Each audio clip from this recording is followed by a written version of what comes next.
Hello everyone, welcome back to my channel.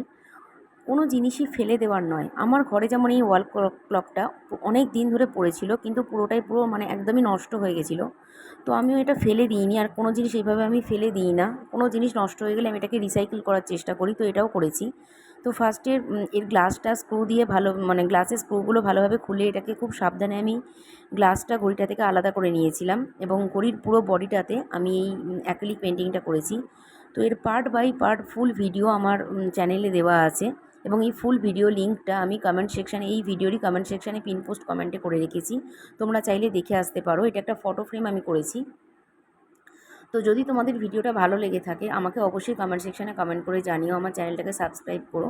তো তোমাদের যদি মনে হয় এরকম আরও নতুন নতুন ভিডিও তোমরা দেখতে চাও, বা এরকম রিসাইকেল ভিডিও, বা তোমাদের ঘরে এরকম অনেক কিছু আছে যেগুলো তোমরা রিসাইকেল করতে চাও, যদি তোমরা আইডিয়া নিতে চাও, অবশ্যই আমার চ্যানেলটাকে সাবস্ক্রাইব করো নতুন নতুন ভিডিও